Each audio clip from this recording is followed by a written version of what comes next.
بسم اللہ الرحمن الرحیم۔ میں یہ بتا رہا تھا کہ ایک وظیفہ ہے، وہ سے بہت زیادہ تائید کیا ہوا، تصدیق کیا ہوا ہے اور پہلے کے لوگوں کا آزمایا ہوا ہے۔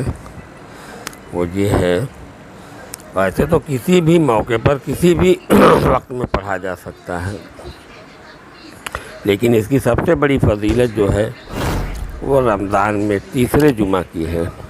اگر اللہ تبارک تعالیٰ حیات تندرستی دے اور تیسرا جمعہ ملے، جیسے کل مل رہا ہے، جمعہ کے دن پورے دن میں کبھی بھی اس وظیفے کو کیا جائے، اللہ سے دعا کی جائے، اللہ تعالیٰ بڑے سے بڑے مرض کو ٹال دیتے ہیں انسان کے جسم سے، ٹھیک ہے۔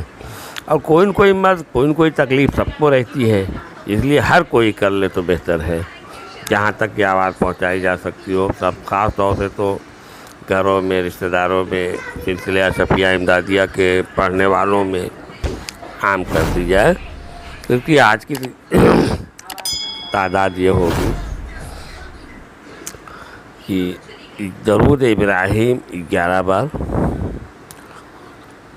سورہ علم نشرح 21 بار، سورہ قدر اِنَّا أَنزَلْنَاهُ فِي لَيْلَةِ الْقَدْرِ وَمَا أَدْرَاكَ مَا لَيْلَةُ الْقَدْرِ۔ یہ دونوں صورتیں 21 بار پڑھی جائیں، اور پھر درود ابراہیم 11 بار، یعنی اول آخر درود ابراہیمی 11 بار ہو گیا، اور 21 بار سورہ قدر اور سورہ علم نشرح پڑھ کر کے دعا کی جائے۔ اس پڑھنے والے کے اوپر بڑے سے بڑا مرض ہو اور چھوٹے سے چھوٹا مرض ہو، اللہ تبارک تعالیٰ اس مرض سے نجات دے دیتے ہیں۔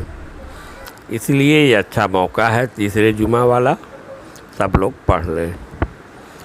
خاص طور سے سبھی بچے بچیاں اور پڑھنے والے جو خانقاہ کے ہیں وہ لوگ، سارے لوگ اسے پڑھ لیں کل جمعہ کے دن کسی بھی وقت، ٹھیک ہے۔ اللہ حافظ۔